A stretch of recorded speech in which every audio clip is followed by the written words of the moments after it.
नमस्कार सर्वेभ्य उपस्थितेभ्य सभी उपस्थित जनों को नमस्कार। स्वागत है आपके सी सीरीज के नवीन वीडियो में। इस वीडियो में हम लोग करने वाले फॉर लूप। गए वीडियो में हम लोग ने डू वाइल लूप किया था और वो कैसे वाइल लूप से डिफरेंट है वो भी हम लोग ने डिस्कस किया था और पूरा अच्छे से प्रैक्टिकल सारी चीजें भी की थी। तो अगर आपको उस वीडियो को देखना है तो आप प्लेलिस्ट में देख ले। प्लेलिस्ट का लिंक डिस्क्रिप्शन में है और ऊपर आपको आई बटन में भी दिख रहा होगा। तो बिना किसी विलंब के फॉर लूप को प्रारंभ करते हैं। ओके, जो स्क्रीन के सामने अभी आपको कोड दिख रहा है इसको हम लोग ने लास्ट वीडियो में डिस्कस किया था। ये क्या एक बेसिक वाइल लूप का कोड है। इसमें हम लोग का इंट आई वेरिएबल है जिसके अंदर वैल्यू 1 है, ये अपना काउंटिंग के लिए यूज होगा। तो 1 से लेके 5 तक हम लोग को लूप को दौड़ाना था। तो i इज इक्वल टू 1 से इनिशिएट करके 5 तक यानी 5 लेस देन इक्वल टू 5 इधर तक हम लोग दौड़ाया। तो 1 2 3 4 5 इंक्रीज होते हुए हम लोग का 5 बार ये लूप चलेगा और उसका लूप का वो नंबर भी यहाँ पे प्रिंट कर देगा। ठीक है, इसको रन करके देखते हैं और लास्ट में दिखाएगा लूप एंडेड, जैसे कि यहाँ पे दिखा रहा है। देखो कूल। ओके, तो यहाँ पे आप देख सकते हो लूप 1 2 3 4 5 और लूप एंडेड। ठीक है, इसको हम लोग लास्ट वीडियो में देखा। इस वीडियो में ये सेम चीज को हम लोग करेंगे फॉर लूप से।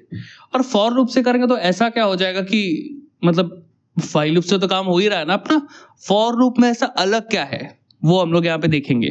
ठीक है, और जैसा कि इस मीम में, ये मीम जो है इस पिक्चर में आप जैसा देख रहे हैं, प्रोग्रामर्स फॉर लूप को ही ज्यादा प्रेफर करते हैं, वाइल लूप को उतना नहीं करते, डू वाइल को तो देखते भी नहीं है, ऐसा होता है। बट पर्सनली मैंने तीनों चीजों को यूज किया है, तीनों का अपनी जगह पे अलग अलग यूज है। बट फॉर लूप को हम लोग क्यों यूज करते हैं? Because of its simplicity. उसका जो सिंटैक्स होता है उसमें होता क्या पता है? ये जो चीज है ना, इनिशियलाइजेशन बोलते हैं इसको, ये जो चीज है इसको बोलते हैं क्या? Conditional checking. और ये जो चीज होता है इंक्रीमेंट डिक्रीमेंट, ये तीनों की तीनों चीजें एक ही स्टेटमेंट में हो जाता है। बाकी आपको कोई टेंशन लेने की जरूरत नहीं, सिर्फ एक स्टेटमेंट में सब कुछ सामने का सामने दिखता है आपको। तो वो उसको बहुत सिंपल और कूल बताता है। उसमें क्या होता है कि सब एक जगह लिखा है, तो गलती आप करने कोई गलती कर दी लूप में तो आप फटक से आइडेंटिफाई कर सकते हो और गलती का चांस भी बहुत कम हो जाता है। इस कारण से हम लोग फॉर लूप को, प्रोग्रामर्स को फॉर लूप बहुत पसंद है। तो यहाँ पे मैं आपको बताता हूँ वो कैसे करेंगे हम लोग इसको फॉर लूप में कन्वर्ट। तो यहाँ पे जैसे कि आप देख सकते हो मैंने लिख दिया यहाँ पे, ये जो स्टेप है ये इनिशियलाइजेशन है, यानी कहाँ से स्टार्ट होगा। ये कंडीशन चेकिंग है जो कि अपना एंड किधर होता है वो बताता है। और यहाँ पे इंक्रीमेंट डिक्रीमेंट ये पार्ट लिखा है। ठीक है, मैंने बहुत बार रिपीट कर दिया होगा। तो अब इसको हम लोग ना देखते ही देखते किस में कन्वर्ट करेंगे, फॉर लूप में, और आपको समझ आएगा फॉर लूप इतना अच्छा क्यों है फिर। ठीक है, लेट्स गो। अब ये तीन चीज को ना पहले मैं इसको पूरा क्लियर करता हूँ। ठीक है, let's start new, let's start blank. ठीक है, अब यहाँ पे मैं क्या करता हूँ, इंट आई। ठीक है, अब यहाँ पे आपको इनिशियलाइज करने की जरूरत नहीं है क्योंकि हम लोग इसको किधर करेंगे, फॉर लूप के अंदर इनिशियलाइज करेंगे। ठीक है, ओके, ये कर दिया, बस आपका काम खत्म। आप सिर्फ एक लाइन के अंदर आप पूरे के पूरे लूप को लिख दोगे और बस रेडी, लेट्स गो। ये फॉर कीवर्ड है, लूपिंग फीचर, फंक्शन नहीं, क्योंकि ये पैरेंथेसिस अगर आपने फंक्शन बोल दिया तो गलत हो जाएगा। ये क्या है, फॉर लूप का फीचर है। और फॉर क्या है, फॉर आपका रिजर्व्ड सी का कीवर्ड है। ठीक है, अब यहाँ पे मैंने इसको ओपन कर दिया, ये तो बराबर है। अब हम लोग सबसे पहली जो चीज लिखते हैं वो है इनिशियलाइजेशन।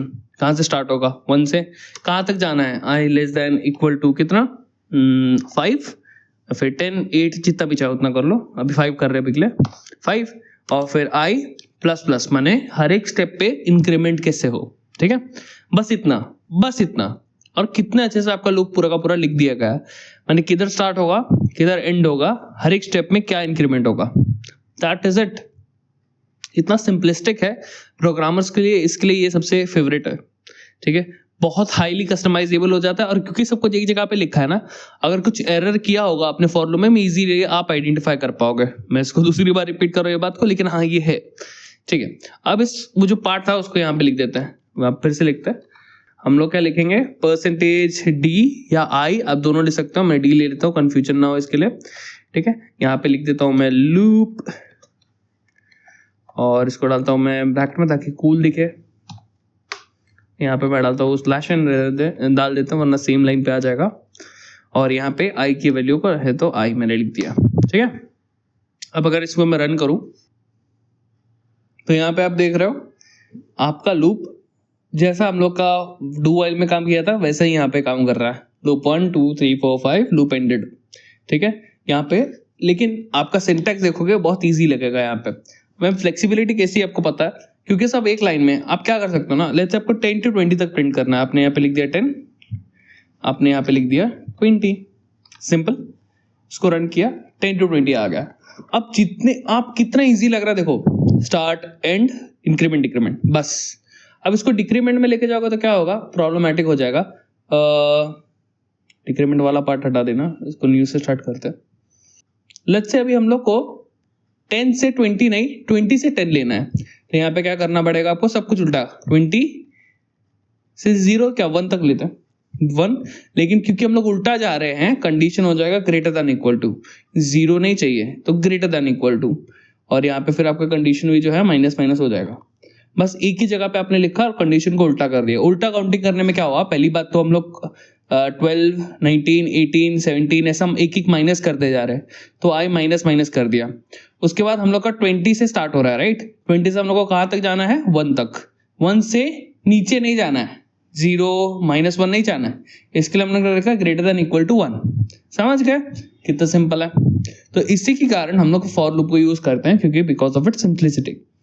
ओके, वापस से मैं इसको पीछे ले लेता हूं, ये अपना 1 to 5 वापस से आ गया इजीली। अब यहाँ पे इसकी वर्किंग को, इसके फ्लो को जरा एक बार देख लेते हैं, ठीक है। ओके, तो यहाँ पे आई अपना वेरिएबल काउंटिंग के लिए हम लोग ने रख दिया, उत्तम। अब यहाँ पे सबसे पहले आपका आई 1 से स्टार्ट हो रहा है, इनिशियली आई की वैल्यू क्या है, 1 है, ठीक है। और यहाँ पे फिर ये 1 है तो इसकी कंडीशन चेक होती है, क्या 1 लेस देन इक्वल टू 5 है, तो आंसर होता है ट्रू। और ये ट्रू होता है तब ये इंक्रीमेंट नहीं करता, पहले ये ट्रू होता है तब ये क्या करता है, ये अंदर के ब्लॉक को रन करता है, ठीक है। तो हम लोग का लूप 1 प्रिंट हो जाता है। लूप 1 प्रिंट होने के बाद ये जब आपका जो है एक ब्लॉक खत्म होता है, इसको रन करके दिखा दो पहले में, ठीक है। तो पहले 1 आता है, प्रिंट होता है, और जब यहाँ पे इसका ब्लॉक इधर खत्म होता है ना, तब जाके यहाँ पे आपका इंक्रीमेंट होता है। यहाँ पे जो इंक्रीमेंट दिया है ये वाला पार्ट रन होता है, तो आपका इंक्रीमेंट होता है 1 से इंक्रीमेंट होता है, आई की वैल्यू हो जाती है 2, फिर 2 चेक होता है, 2 लेस देन इक्वल टू 5 है क्या, अगर ट्रू है तो ये अंदर के पार्ट को रन करता है और इस बार 2 प्रिंट होता है, ठीक है। फिर वापस से क्या होता है, यहाँ पे इंक्रीमेंट होता है, ब्लॉक एंड होने के बाद कभी भी इंक्रीमेंट होता है, ठीक है, इंक्रीमेंट होता है। फिर उसके बाद आपका वापस से कंडीशन चेक होता है, 3 greater than equal to 5, sorry 3 less than equal to 5, अगर ये कंडीशन ट्रू है फिर अंदर जाता है, फिर सिमिलरली 4, फिर 5, लेकिन 5 जब प्रिंट होता है उसके बाद आई की प्लस प्लस होकर वैल्यू 6 हो जाती है और ये कंडीशन फॉल्स हो जाता है। जैसे ये कंडीशन फॉल्स हुई आपका फॉर लूप ब्रेक हो जाता है और बाहर आ जाता है। देखोगे तो ज्यादा अंतर नहीं है दोनों में, देखोगे कोई ज्यादा अंतर नहीं है, इनिशियलाइजेशन भी हो रहा है, कंडीशन भी है, इंक्रीमेंट भी हो रहा है, but all of that comes under one line, ये इसका फायदा है, ठीक है। बाकी everything is same just like while loop. अब यहाँ पे मैं एक चीज क्लियर कर दूं, यहाँ पे ऐसा नहीं है कि आपका क्योंकि फॉर लूप इतना अच्छा दिखता है तो आप फॉर लूप ही यूज करें। कभी कभी आपको ऐसा चांस आएगा कि डू वाइल लूप यूज करने का बहुत नेसेसरी नीड पड़ रहा है, या फिर वाइल लूप यूज करने का बहुत नेसेसरी नीड पड़ रहा है। तो ऐसे कंडीशन पे अलग अलग कंडीशन होती है जहाँ पे अलग अलग तरीके के लूप्स यूज होते हैं, ठीक है। तो आपको जैसा जब भी सही पता चलेगा आप उस हिसाब से लूप को यूज करें। अगर आप कंफर्टेबल है सिर्फ फॉर लूप में तो आप सिर्फ फॉर लूप ही यूज करें, कोई प्रॉब्लम नहीं है, ठीक है। लेकिन while loop, do while loop सबका अपना अपना यूज है। ओके, यहाँ पे एक और कूल चीज देखिए फॉर लूप की। अब लेट्स से यहाँ पे मैं ना 0 से लेके 100 तक नंबर प्रिंट करना चाहता हूँ, इजीली कर लूंगा, हम लोग ने प्रीवियसली भी किया, कोई प्रॉब्लम नहीं है। 1 to 100 आई मीन 0 to 100 अच्छे से प्रिंट हो रहा है। लेकिन अभी मेरे को लेट्स से जो ये काउंटिंग है ना इसमें चेंजेस करना है, और काउंटिंग चेंजेस करके कुछ इंटरेस्टिंग करना है। अभी जैसे कैसे काउंट हो रहा है 0 1 2 3 4 में एक एक प्लस हो रहा है, मेरे को चाहिए 2 2 प्लस हो। इससे क्या होगा, 0 आएगा, 2 आएगा, 4 आएगा, 6 आएगा, 8 आएगा, 10 आएगा, ऐसे ही सारे कौन से नंबर आएंगे, इवन नंबर। तो एक तरीके से अगर मैं 2 से ऐड करूं हर एक स्टेप पे तो मेरा इवन नंबर ही प्रिंट होगा। तो यहां पे मैं क्या करूंगा, आई प्लस प्लस 1 से प्लस करने की जगह पे मैं क्या करूंगा, plus equal to I plus equal to 2 कर दूंगा। अब क्या होगा, आई की वैल्यू 2 से इंक्रीमेंट होगी। इसको अगर एक स्टेटमेंट में लिखो तो ऐसे दिखेगा, तो आई की वैल्यू अब 2 से इंक्रीमेंट होगी। तो 0 1 प्लस 0 प्लस 2 कितना होता है 2, 2 प्लस 2 4, 4 प्लस 2 6, इस तरीके से आपके 2 के मल्टीपल्स आएंगे जो कि आपके इवन नंबर। और इसी के थ्रू आपने देख लिया कि कैसे आप 0 to 100 इवन नंबर्स प्रिंट कर सकते हो। छोटा सा चेंज किया हम लोग ने, 1 प्लस हो रहा था उसकी जगह पे 2 प्लस करा दिया, तो इस कारण से क्या हो रहा है आपका अभी जो है इवन नंबर सारे के सारे प्रिंट हो रहे हैं from 0 to 100। 0 is also even, तो वो भी इवन में आ रहा है। सही है, ऑसम। अब यही चीज अगर हम लोग को ऑड में करनी होती तो हम लोग सिर्फ छोटा सा चेंज करते हैं, यहाँ पे 1 कर देते हैं। अभी 1 + 2 क्या होगा, 3, 3 + 2 कितना होगा, 5, 5 + 2 कितना होगा, 7। ये सब क्या हो जाएंगे, अभी ऑड नंबर हो जाएंगे।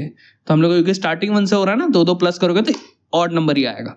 तो यहाँ पे अभी आप सबका सब ऑड नंबर आ गया आपका। कितना अच्छा और कितना सिंपल है और कितना इजीली हम लोग चीजें कर पा रहे हैं। इसी कारण ये बहुत उत्तम लगता है कभी कभी प्रोग्रामर्स को। नाइस। तो अभी हम लोग और ऐसी क्या चीज बना सकते हैं, अभी मैं आपको एक और एग्जांपल बताता हूँ जिसपे हम लोग टेबल लिखेंगे, यानी मल्टीप्लिकेशन टेबल को प्रिंट कराएंगे।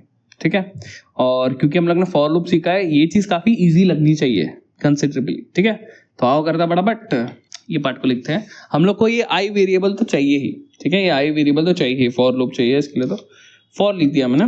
थोड़ा स्पेस ला देता हूँ मैं।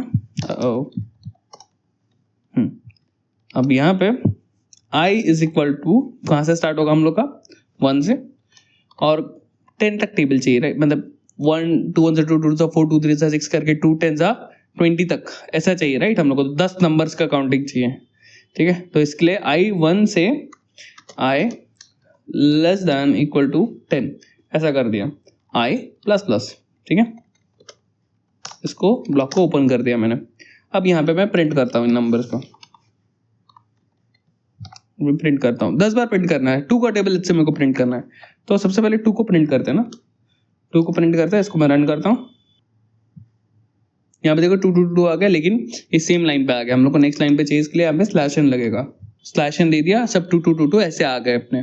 ठीक है, अब नेक्स्ट हम लोग को होगा x करके, यहाँ पे हम लोग लिखेंगे 2 1 2। ठीक है, 2 1 2। लेट्स से मैं ऐसे लिख दिया, इधर को मैंने कैलकुलेशन नहीं डाली, तो यहाँ पे मैंने ऐसे लिख दिया। अब यहाँ पे हम लोग को हर जगह पे 1 1 1 नहीं चाहिए, हम लोग को 2 3 4 5 6 7 8 9 10 चाहिए, राइट। तो 1 2 3 4 5 6 7 8 9 10 क्या है हम लोग की वैल्यू, यहाँ पे i की वैल्यू, राइट। i पहले 1 होता है, फिर 2 होता है, फिर 3 होता है, फिर 4 होता है, फिर 5 होता है, फिर 6 होता है, फिर 7 होता है, फिर 8 होता है, फिर 9 होता है, फिर 10 होता है, राइट। तो ये जो i नंबर है ये हमेशा चेंज होता है और ये हमेशा इंक्रीमेंट होता रहता है। तो हम लोग को यहाँ पे 1 के जगह पे एक्चुअल में प्रिंट करना है एक वेरिएबल का वैल्यू जो कि होगा i। तो यहाँ पे लिख दिया i। इसको रन करते हैं, देखो आ रहा है हम लोग अभी जैसे हम लोग को चाहिए था। 2 1 2 2 1 2, यहाँ पे 2 2 2 हो गया। और तो यहाँ पे इतना पार्ट हम लोग ने लिख दिया, 2 1 2 2 2 3 इतना तो आ गया हम लोग का। अब यहाँ पे हम लोग को एक्चुअल में मल्टीप्लीकेशन चाहिए, किसके बीच में, 2 के बीच में, और जो i की वैल्यू, राइट। ये 1 2 3 4 5 क्या है, ये सब i की वैल्यू है। तो 2 और ये i की वैल्यू को हम लोग को मल्टीप्लाई करना है। मतलब क्या, यहाँ पे हम लोग को एक कुछ तो वैल्यू प्रिंट करनी है, और ये वैल्यू क्या होगी, ये वैल्यू होगी आपकी 2 मल्टीप्लाइड बाय जो i की वैल्यू है, क्योंकि i 1 2 3 4 हो रहा है और 1 को 2 से मल्टीप्लाई करना है, 2 को 2 से मल्टीप्लाई करना है, इसकी वैल्यू को लिखना, वही हम लोग को करना है, तो वही हम लोग कर रहे हैं। तो ये i की वैल्यू यहाँ पे आएगी और ये i मल्टीप्लाइड बाय 2 की वैल्यू जो है वो यहाँ पे आएगी, और ऐसे करके हम लोग का टेबल यहाँ पे प्रिंट हो जाएगा। कितना इजीली हो गया देखो, 2 1 2 2 4, कितना सुंदर भी है। अब यहाँ पे बेस्ट चीज पता है आपको क्या है, अब इसको 100 तक खींच लो, क्योंकि हम लोग का टेबल भाई अपनी मर्जी, हम लोग 100 तक खींच सकते हैं। ठीक है, अब आप चाहो तो यहाँ पे 2 का टेबल चेंज करके इसको 3 का टेबल कर सकते हो। 3 का टेबल, ये 3 का टेबल बन गया। 3 1 3 3 2 6 3 3 9, ये ऐसे। तो यहाँ पे कितना इजीली हम लोग ये सारी चेंजेस कर पा रहे हैं। तो यही था आपके फॉर लूप के बारे में। अब इसमें मैं ना थोड़े और चेंजेस कर लूंगा, और यहाँ पे देखो उसका चेंजेस कैसा आता है। ओके, अभी आपके सामने ये जो प्रोग्राम आपको दिख रहा है, इसमें मैंने किया क्या है उसको देखो। एक n वेरिएबल लिया है, एक एंड वेरिएबल लिया है। n माने कौन सा टेबल आपको चाहिए, 2 का टेबल, 3 का टेबल, 4 का टेबल, 5 का टेबल। और जहाँ पे हम लोग को 2 3 लिखा था ना, वहाँ पे मैंने % और यहाँ पे n डाल दिया, और n मल्टीप्लाई बाय i, इस तरीके से कर दिया। और कितना बड़ा चाहिए, 10 तक, माने 2 1 2 2 4 2 10 20 10 तक चाहिए कि 20 तक चाहिए कि 30 तक चाहिए, ये सारी चीज़ें। तो ये सब 4 चीज़ें, ये 2 चीज़ें मैंने मेंशन की है। अब इस प्रोग्राम को मैं फ्लो के थ्रू आपको एक्सप्लेन नहीं करूंगा, क्योंकि मैंने ऑलरेडी बहुत बार किया है। आप इस प्रोग्राम को अच्छे से देखो, समझो, इसको प्रैक्टिस करो, और आपको कंप्लीट कंट्रोल आना चाहिए अपने फॉर लूप पे, और आप इस टेबल को जैसे चाहो वैसे यूज कर सको। इस तरीके से आप प्रिपेयर करो। ठीक है, मैं इसका फ्लो नहीं बताऊंगा, फ्लो आपको स्वयं समझना है, मैंने बेसिक्स बता दिए हैं। ठीक है, तो बहुत बढ़िया, आई होप आपको समझ आए। तो अगर गलती से आपने इस वीडियो को क्लिक करके आप यहाँ तक पहुंच गए तो उसके लिए धन्यवाद। Next video